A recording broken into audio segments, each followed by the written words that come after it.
মুক্ত বাতাসে স্বাধীনভাবে একটা দেশটা দেখতে আসছি। আনন্দ করতেছি, খুব ভালো লাগতেছে। ঈদের দিনেও মানুষ এত আনন্দিত হয় না। এর আগে আসছি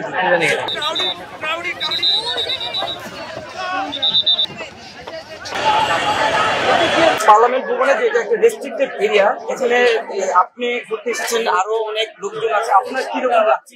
সবাই তো এরকম একটা দিন চেয়েছিল, সবারই আশা থাকে যে সংসদ ভবনে যাবে, সংসদ ভবনটা কিরকম সেটা দেখবে। আর এটা তো কখনো হয়ে ওঠে না, এখন যেহেতু হয়ে উঠছে সরকার পালানোতে সবাই দেখতে পাচ্ছে, এটা তো আসলে সবারই খুশি সংবাদ, আর সবারই ভালো লাগছে। ভোট আছে দেখছে মুক্ত বাংলা হয়েছে, আমরা মুক্ত হয়ে এসেছি, সেই জন্য স্বাধীন বাংলা ভাষা আজকে স্বাধীন গণতন্ত্রটা আমরা পেয়েছি, মানুষের মৌলিক অধিকার পেয়েছি, সেই আনন্দ আমি ভোট করতেছি। এতদিন আমরা পাইনি। প্রথমবারের মধ্যে প্রথমবার কিরকম লাগছে? ভালো লাগছে। এর আগে আসছি এখন ধরতে পেরেছেন প্রধানমন্ত্রী, এমপি, মন্ত্রীরা আসে, এখন সর্বসাধারণ জনগণ এখানে এসেছেন, আপনিও এসেছেন, এখানে ঘুরতে এসে আপনার কিরকম লাগছে? বাতাসকে ভালো লাগছে, এখানে পরিবেশটা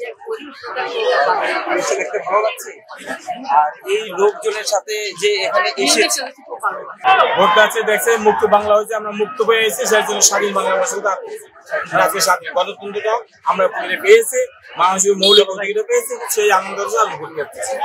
এতদিন আমরা পাইনি। অনেকে তারা তাদের ফ্যামিলি নিয়ে তারা ঘুরতে এসেছে, আপনি কি ঘোরার এসেছেন?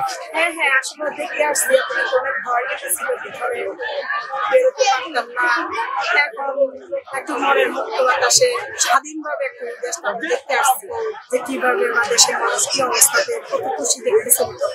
মনে যে তারা একাত্তরে যে স্বাধীন পেয়েছে, যুদ্ধের পরে যেভাবে বের হয়েছে দেখিনি, আমরা শুনেছি, কিন্তু এখন তো নিশ্চয়ই দেখেছি।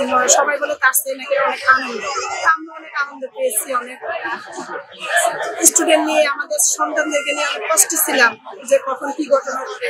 এখন যেহেতু সে দেশ ছেড়েছে, হ্যাঁ, সেটা আমরা দেখতে আসছি যে আমাদের দেশের কি অবস্থা। অনেক ভালো লাগতেছে, স্বাধীনভাবে ঘুরতেছে, কোনো ভয় নেই ভিতরে।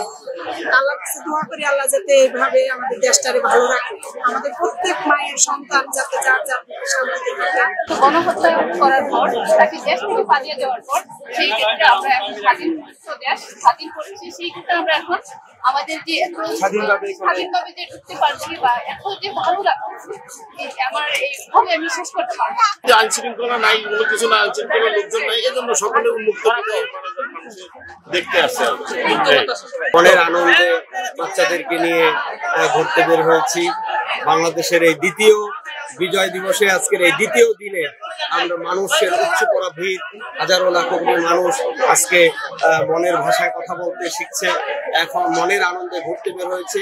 মনে হয় যেন সকল মানুষ আজকে স্বাধীনতা ফিরে পেয়েছে, সবাই উল্লাসিত, আনন্দিত, সবাই উৎসব। মনে হয় যেন আজকে ঈদের দিনেও মানুষ এত আনন্দিত হয় না, যেটা আজকে মানুষকে এতটা আনন্দিত মনে হচ্ছে।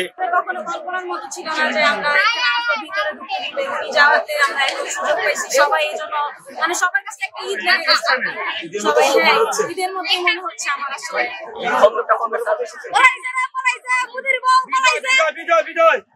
আসলাম, কালকে আসছিলাম, ভালো লাগছে।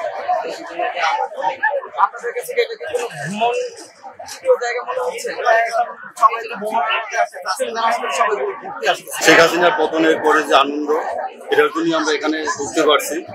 বিশেষ করে একটা কথা বলবো, আমি কিছুদিন আগে আমি আসছিলাম আমার মেয়েকে নিয়ে, আমার ওয়াইফের ছোট বোনকে নিয়ে আমি জিয়াউর রহমানের মাজারে ঢুকবো দেখার জন্য, আমি ঢুকতে পারিনি, আমাকে ঢুকতে দেওয়া হয়নি। মানে মানুষের জন্য একটা বাক স্বাধীনতা, চলার স্বাধীনতা, এগুলি কিছুই ছিল না। এখন আলহামদুলিল্লাহ, আল্লাহর রহমতে আমরা এটা পেয়েছি। আমরা যেন সারা জীবন এভাবে থাকতে পারি, মানুষ যেন সুখে শান্তিতে থাকতে পারে। এবং আমি চাই এই বাংলার মাটিতে এদের যেন আর কোনোদিন আমরা দেখতে চাই না, দেখবো না ইনশাআল্লাহ। যতদিন পৃথিবী আছে ততদিন এই শেখ হাসিনার গ্রুপের যারা আছে কাউকে আমরা দেখতে চাই না।